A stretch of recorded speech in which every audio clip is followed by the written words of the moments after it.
स्वागत करता हूं मैं आप सभी छात्र एवं छात्राओं को आपका अपने ही YouTube channel struggle arts classes में। मेरे प्यारे छात्र एवं छात्राओं, आज हम लोग क्लास 12 का साइकोलॉजी का जो किताब है, चैप्टर है, उसी का आज हम लोग फर्स्ट चैप्टर का ऑब्जेक्टिव कवर करने वाले हैं। चूँकि इससे पहले मैंने बहुत सारा वीडियो बना दिया है कई सारे सब्जेक्ट का, सबसे ज़्यादा तो हिंदी का हो चुका है। बिना टाइम को व्यतीत किए हम लोग इस चैप्टर का जो ऑब्जेक्टिव है उसको कवर करेंगे और सबका कंफर्म आंसर बताएंगे। ऐसा नहीं कि कुछ भी गलत बता देंगे। एक आध अगर लगे आप लोगों को यहाँ गलत हो गया तो उसका आप कमेंट कर सकते हैं। तो इसमें देखिए, जो पहला प्रश्न, पहले चैप्टर का नाम है मनोवैज्ञानिक गुणों में विभिन्नताएं। ठीक है, पहला प्रश्न है, एक मूढ़ व्यक्ति का बुद्धि लब्धि विस्तार क्या होता है? तो इसका जो अगर आपके विकल्प के अनुसार चलते हैं तो इसमें उत्तर हो जाएगा 50 से 69। ठीक है ना, लेकिन जो मैंने सिद्ध किया है वह बिल्कुल ही सिद्ध किया हुआ आंसर, सटीक आंसर है 80 से 89 तक। ठीक है ना, अगर आप लोगों को 80 से 89 तक ऑप्शन देखने को मिल जाए तो वहाँ पर आप आंख मूंद करके वहाँ पर मार सकते हैं 80 से 89, कोई दिक्कत नहीं है। अगर ना रहे तो 50 से 69 मारिएगा। अगला प्रश्न, किस वर्ष मोहसिन समय बुद्धि परीक्षण का निर्माण किया गया? किस वर्ष किया गया? तो 1954 ईस्वी में, जो कि हमें इस पर बहुत ही ज़्यादा डाउट है कि जो कि गलत आंसर हमें लग रहा है। इसको हम एक बार और रिसर्च करेंगे, उसके बाद आप लोग को कमेंट बॉक्स में दे देंगे, उत्तर देख लीजिएगा। 1954 हमें सटीक नहीं लग रहा है। बुद्धि का समूह कारक सिद्धांत का प्रतिपादन किसने किया? तो उत्तर हो जाएगा थ्रस्टन ने। अगला प्रश्न, किसने बुद्धि लब्धि को श्रेणियों में विभाजित किया है? किसने किया है? तो यह जो है आपका उत्तर हो जाएगा हिलगार्ड, एटकिंसन तथा एटकिंसन, यानी कि अंतर कुछ नहीं है। हिलगार्ड, एटकिंसन तथा एटकिंसन। अगला प्रश्न देखिएगा, किसने बुद्धि के बहुबुद्धि सिद्धांत को प्रतिपादित किया? किसने किया? तो आंसर हो जाएगा गार्डनर ने। अगला प्रश्न है, ब्लॉक डिजाइन परीक्षण किस प्रकार का परीक्षण है? तो उत्तर हो जाएगा क्रियात्मक बुद्धि परीक्षण है। ठीक है ना, देखिए, अगर आप लोगों को कहीं पर गलत उत्तर पढ़ा दिया गया है और यहाँ पर हम बता रहे हैं तो आपको ये गलत लगेगा, ऐसी बात नहीं है। आप जहाँ पढ़े वहाँ पर गलत बताया गया होगा, यहाँ पर गलत नहीं बताया जाता। अगर गलत रहता है तो हम उसको डाउट में रख देते हैं, फिर उसको बाद में सिद्ध करके बताते हैं, रिसर्च करके बताते हैं, ऐसा नहीं कि गलत बता देते हैं। अगला प्रश्न, किसने सृजनात्मकता को निम्न तरह परिभाषित किया? जैसे नीचे दिया हुआ है, सृजनात्मकता किसी नवीन वस्तु का निर्माण एवं रचना करने की क्षमता है। यह इस प्रकार के किसने कहा है? तो ये जो कहा है इजरायली ने कहा है। अगला, बुद्धि के विषय पर शोध कार्य करने वाले पहले मनोवैज्ञानिक कौन थे? बहुत ही इंपॉर्टेंट प्रश्न है। तो वो थे बीने, जिसे बीने साइमन भी कहा जाता है।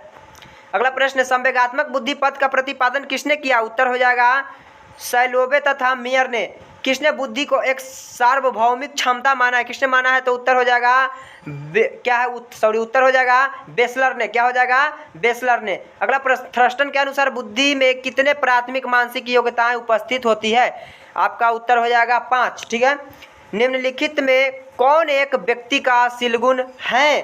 भाई कौन है? तो उत्तर हो जाएगा बुद्धि। ठीक है, अगर आप लोग चाहते हैं कि पहले इसको हम समझे विस्तार से इस चैप्टर को, तो कमेंट कीजिए। इस चैप्टर का एक्सप्लेन अपने ही शब्दों में बहुत ही जल्द लेकर आएंगे। जितना ज़्यादा जो हो सके शेयर भी कीजिए वीडियो को। अगला प्रश्न देखिएगा, यह था आपका प्रश्न नंबर 12।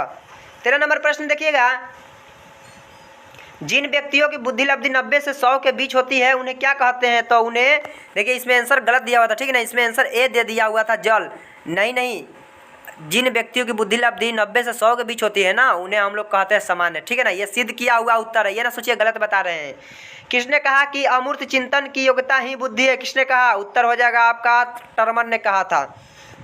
अगला प्रश्न, जिन व्यक्तियों की बुद्धि लब्धि 80 से 89 के बीच होती है उन्हें क्या कहते हैं?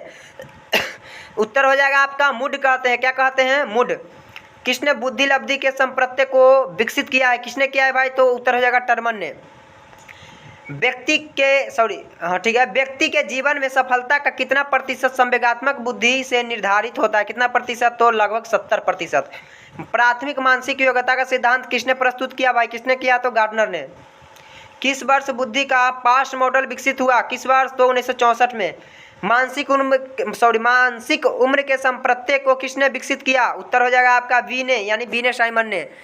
बुद्धि के किनके सिद्धांत को एक कारकीय सिद्धांत कहा जाता है? तो किनके सिद्धांत के कारकीय सिद्धांत कहा गया है? तो उत्तर हो जाएगा बिने, यानी बिने साइमन इनको भी कहा जाता है, इनके कहा जाता है। जिस बच्चे की बुद्धि लब्धि 35 से 49 होती है उसे किस श्रेणी में रखा जा सकता है? तो उत्तर हो जाएगा आपका साधारण मानसिक दुर्बलता। देखिए, अगर आप लोग चाहे कि किस बच्चे की बुद्धि लब्धि कितना होता है और उसको किस श्रेणी में रखा जाता है, तो ऐसी मैं एक पर्सनल वीडियो बना दूंगा, आप लोग बोलिएगा तो विस्तार से समझा भी दूंगा। और इस तरह का प्रश्न हर साल देखने को मिलता है, एक दो हर साल। अगला देखिएगा प्रश्न, आगमनात्मक तर्कना को किसने बुद्धि का एक कारक माना? किसने माना है? तो भाई हो जाएगा थ्रस्टन ने। अगला प्रश्न, मनोवैज्ञानिक के बौद्धिक कौशल को किस श्रेणी में रखा जाएगा? तो उत्तर हो जाएगा प्रेक्षणात्मक कौशल। ठीक है, कौशल का मतलब होता है हुनर। ठीक है ना। गार्डनर के अनुसार निम्नांकित में किसे बुद्धि की एक श्रेणी नहीं माना गया है? किनको? तो स्थानिक को। ठीक है, हम लोग अगला प्रश्न देखेंगे। ये प्रश्न था 25, अब हम लोग अगला 26 नंबर प्रश्न देखेंगे। पास्ट मॉडल का विस्तारित रूप क्या है? उत्तर आपका हो जाएगा सहकालिक अनुक्रमिक योजना अवधान भाव प्रबोधन, यही हो जाएगा। ठीक है, अगला प्रश्न, बुद्धि संरचना मॉडल किसने विकसित किया? उत्तर हो जाएगा आपका गिलफोर्ड ने।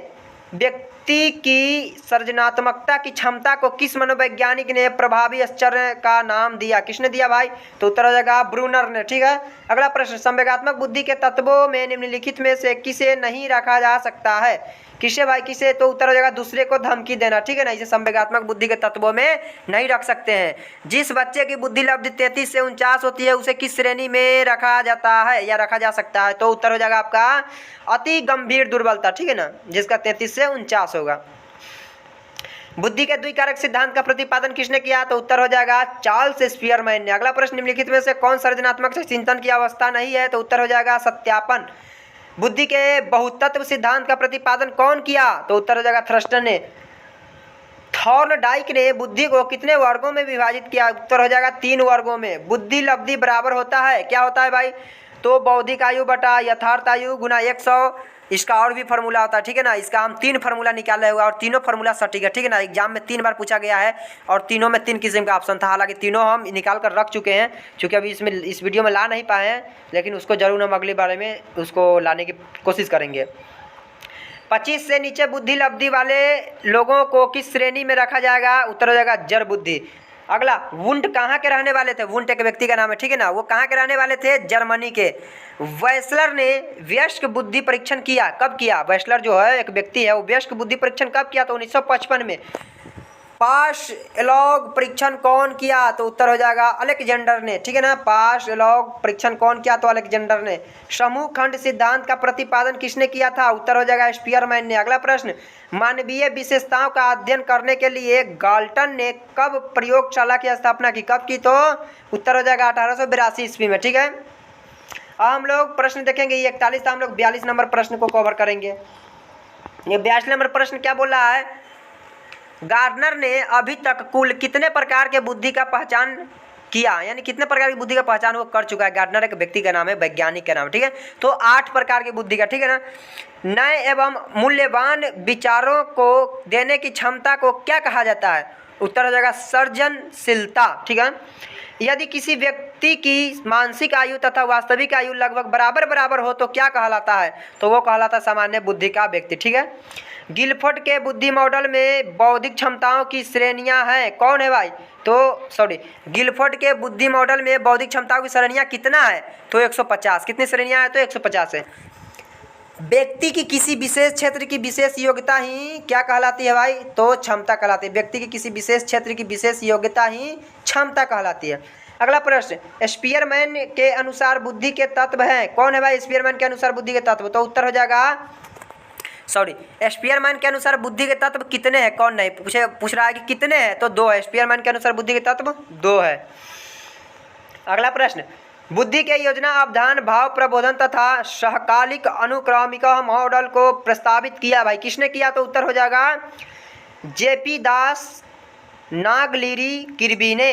ठीक है, अगला प्रश्न, स्टर्नबर्ग के अनुसार बुद्धि की श्रेणी है, कितनी है भाई? तो 3। स्टर्नबर्ग के अनुसार बुद्धि की श्रेणी 3 ऊपर बताए हैं स्पीयरमैन के अनुसार। ठीक है ना, तो 2 था। स्टर्नबर्ग के अनुसार 3 है बुद्धि की श्रेणी। यदि किसी बच्चे की वास्तविक आयु 100 महीना है तथा मानसिक आयु 120 महीना, तो उसकी बुद्धि लब्धि क्या होगी? तो उत्तर हो जाएगा 120। ठीक है, उत्तर क्या हो जाएगा? 120। चूंकि यह फार्मूला पे बैठा है, फार्मूला पे बैठाइए, काट कूट कीजिए, उत्तर निकल जाएगा। अगला प्रश्न है, मानसिक उम्र मापक है। किसका मापक है मानसिक उम्र? तो उत्तर हो जाएगा बुद्धि के निरपेक्ष स्तर का। बुद्धि मापने के लिए सर्वप्रथम प्रयोगशाला की स्थापना कौन और कब किया? बुद्धि मापने के लिए सबसे पहले जो है प्रयोगशाला की स्थापना किसने किया? भाई जिसने भी किया तो कब किया? तो किया किसने? तो वुंट ने किया। कब किया? तो 1879 ईस्वी में। अगला प्रश्न, व्यवहारिक बुद्धि का अर्थ यह है कि बुद्धि संस्कृति का उत्पादन होती है। यह किसका कथन है? तो उत्तर हो जाएगा स्टर्नबर्ग का कथन। अगला प्रश्न, विभेदक परीक्षण का उपयोग किस मनोवैज्ञानिक ने भारतीय अनुकूलन के अनुसार विकसित किया है? किसने किया है? तो उत्तर हो जाएगा J.M. ओझा ने। अगला प्रश्न, किस अभिक्षमता को AST के नाम से जाना जाता है? किस अभिक्षमता को? तो उत्तर हो जाएगा आर्म्ड सर्विसेज अभिक्षमता को। ठीक है, आर्म्ड सर्विसेज अभिक्षमता को। ठीक है, कहीं पर अगर पढ़ने में थोड़ा मिस्टेक हो जाए तो माफ कीजिएगा, क्योंकि होता है, इंसान से गलती हो जाए थोड़ा बहुत। अगला प्रश्न देखिएगा, शाब्दिक तर्कना आंकिक तर्कना किस अभिक्षमता के अंतर्गत आते हैं? तो उत्तर हो जाएगा विभेदक अभिक्षमता के अंतर्गत। ठीक है, अगला प्रश्न, निम्नलिखित में से एक संस्कृति मुक्त परीक्षण कौन सा है?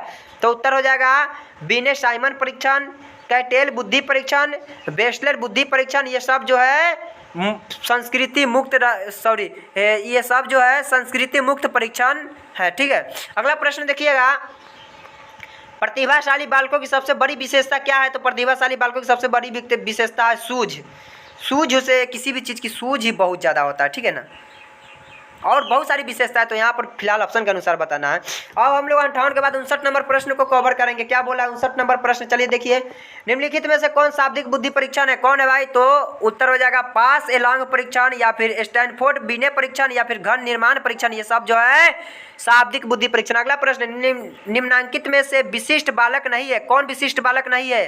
तो उत्तर हो जाएगा सामान्य बालक, क्योंकि सामान्य बालक विशिष्ट बालक नहीं है। अगला प्रश्न, रेवेन प्रोग्रेसिव मैट्रिक किस तरह की बुद्धि परीक्षण है? तो उत्तर हो जाएगा अशाब्दिक बुद्धि परीक्षण। ठीक है, क्या हो जाएगा? अशाब्दिक बुद्धि परीक्षण। इसमें गलती लिख दिया है, शाब्दिक लिख दिया, गलत है, अशाब्दिक बुद्धि परीक्षण। अगला, फ्रीटज हाइडर का संतुलन सिद्धांत में POX मॉडल में O प्रतिनिधित्व करता है। भाई वो किसको प्रतिनिधित्व करता है? उत्तर हो जाएगा जिस व्यक्ति की मनोवृद्धि का अध्ययन किया। अब इसमें यही पूछ सकता है भाई X क्या प्रतिनिधित्व करता है या P क्या प्रतिनिधित्व करता है, बोलिएगा तो इसका भी मैं कमेंट बॉक्स में उत्तर दे दूंगा। ठीक है, वीडियो को मैं ज़्यादा लंबा करना नहीं चाहता हूं। अगर आप लोगों को वीडियो अच्छा लगा है तो प्लीज़ वीडियो कर देना लाइक और शेयर कर देना उन लोगों के पास जो अगले ईयर एग्जाम देने वाले हैं। और अगर मेरा वीडियो आप लोगों को अच्छा लग रहा है तो कर देना मेरे चैनल को सब्सक्राइब, अपने इच्छा अनुसार, आपकी इच्छा मन करे कर देना, ना मन करे ना करना, वीडियो कर देना शेयर। अगर आप लोग मेरे द्वारा कराए गए हिंदी का explain, line by line explain, objective subjective अपने ही शब्द में देखना चाहते हैं, जो कि एक बार पढ़ लीजिएगा तो कभी भूल ना पाइएगा, एग्जाम में अच्छे अंक प्राप्त कर सकते हैं, अच्छा खासा नॉलेज आ सकता है। अगर आप चाहते हैं तो हम इसी चैनल पर अपलोड है, जाकर के देख सकते हैं। जब तक के लिए बाय बाय मेरे प्यारे छात्र एवं छात्रा, मिलते हैं फिर अगली वीडियो में। जय हिंद, जय भारत।